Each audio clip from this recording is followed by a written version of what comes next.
రాజధాని అమరావతిపై మరోసారి సజ్జల రామకృష్ణారెడ్డి సంచలన వ్యాఖ్యలు చేశారు. అమరావతిని మనస్ఫూర్తిగా స్వాగతిస్తున్నామని, రాజధానిని జగన్ ఎప్పుడూ వ్యతిరేకించలేదని వైసీపీ నేత సజ్జల రామకృష్ణారెడ్డి మరోసారి స్పష్టం చేశారు. రాజధానిలో జగన్ ఇల్లు, పార్టీ ఆఫీస్ కూడా కట్టుకున్నారని, చంద్రబాబు ఇంకా అక్రమ నివాసంలోనే ఉన్నారని ఎద్దేవా చేశారు.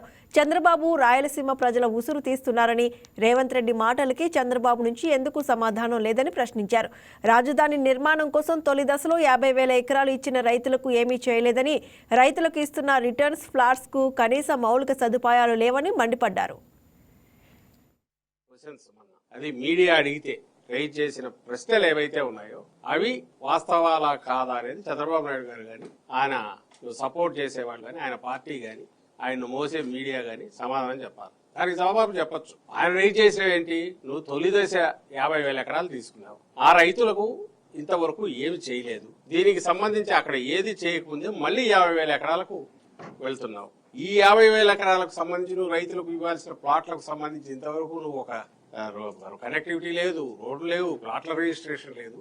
ఇవి ఏకంగా ప్రాణాలు తీసుకునేంత వరకు, ప్రాణాలు పోయేంత వరకు కూడా దారి తీస్తున్న నేపథ్యంలో మళ్ళీ రెండో దానికి వెళ్తున్నావు. ఇక్కడ ప్లాట్లు ఎక్కడ ఇచ్చావంటే చెరువుల్లో ఇచ్చావని ఇది తప్పు కాదా అనేది ఒకటి రైజ్ చేశారు. అది వాస్తవం కాదా? దానికి ఆన్సర్ ఇవ్వాలి కదా. ఇంతవరకు ఏమైనా నువ్వు ప్లాట్లు రిజిస్టర్ చేసావా? లేదా ప్లాట్లకు సంబంధించి ఎవడైనా కొనే రకంగా ఉందా?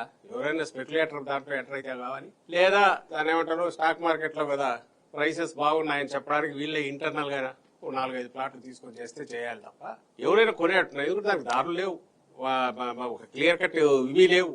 వాటి ప్లాట్లకి వాళ్ళు పోలేరు, మార్కెట్ చేసుకోలేరు, అమ్ముకోలేరు. ఇది రైతులు రోజు గొడవ పెడుతున్నది. నువ్వు అతి వెళ్లకుండా రెండో దానికి పోతున్నావు. రెండవది అక్కడికి పోయి ఏం చెప్తున్నావు? మళ్ళీ ఆ రెండో దీనికోసం పోయినప్పుడు మన పత్రికలో చూశాను, 1,50,000 రుణమాఫీ వరకు ఆలోచిస్తాము. Please subscribe to YK TV Network. Please subscribe to YK TV. Please watch YK News. Don't forget to subscribe YK News channel.